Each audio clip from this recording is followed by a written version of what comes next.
So much. Thank you. Bose director రండి రండి రండి రండి రండి. అందరికీ కృతజ్ఞతలు.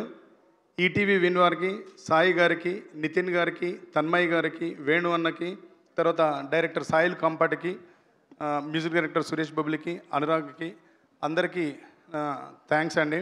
నాకు ఈ సినిమాలో అన్ని పాటలు రాసే అవకాశం కల్పించినందుకు వేణన్నకి అండ్ ఈటీవీ విన్కి ప్రత్యేకంగా ధన్యవాదాలు తెలియజేస్తూ, ఇందాక మీరు విన్న పాటలో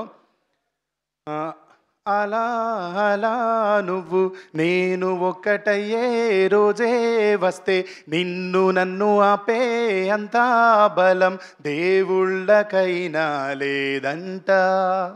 ఇది ఈరోజు రిలీజ్ అయిన పాట. దీంట్లో యాక్చువల్గా 2 చరణాలు రాసినాను ఈ పాటకి. దీంట్లో సమయభావం వల్ల ఒక చరణం పెట్టారు. సినిమాలో పెట్టని చరణం నేను మీకు చెప్తాను.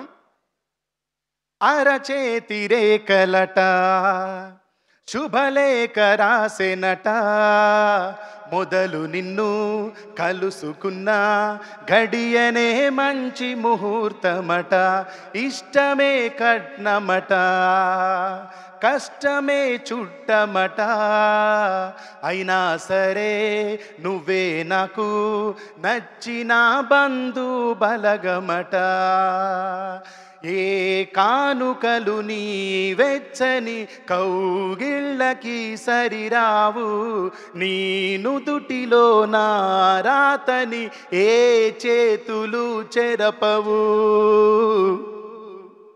ఇదే ఇదే నిజం నువ్వు నేను మనం అయ్యే క్షణం రాకుండా నీకు నాకు మరణం రమ్మన్న రానే రాదంట ఓ ఇదే ఇదే నిజం నువ్వు నేను మనం అయ్యే క్షణం రాకుండా నీకు నాకు మరణం రమ్మన్న రానే రాదంట. Thank you.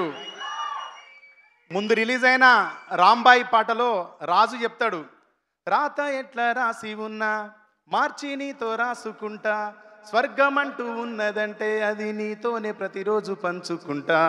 ఇది రాజు ఇచ్చిన స్టేట్మెంట్. దీంట్లో ఈ అమ్మాయి చెప్తుంది, ఏ కానుకలు నీ వెచ్చని కౌగిళ్ళకి సరిరావు నీ నుదుటిలో నా రాతని ఏ చేతులు చెరపవు.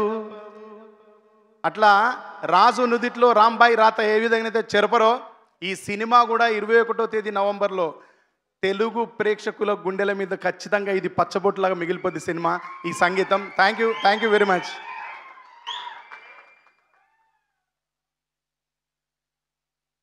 Thank you so much Mittapalli Surender గారు అండ్ సురేష్ బొబ్బిలి గారు. మీ ఇద్దరి కాంబినేషన్ అండ్ ఈ సినిమాకి ఎంత ప్లస్ అయిందో మేము చూస్తూ వచ్చాం. అండ్ మీ లిరిక్స్ కానివ్వండి అండ్ మీ మ్యూజిక్ కానివ్వండి అండ్ రీసెంట్గా ఆయన ప్రీ వెడ్డింగ్ షో అని అండ్ ఇప్పుడు ఈ సినిమాతో మళ్ళీ హిస్టారికల్ హిట్ కొట్టబోతున్నారు. అడ్వాన్స్ కంగ్రాచులేషన్స్ తెలియజేస్తూ సురేష్ బొబ్బిలి గారికి. అండ్ ఇప్పుడు ఈ సినిమా ప్రమోషన్స్ చాలా కొత్తగా మొదలుపెట్టారు.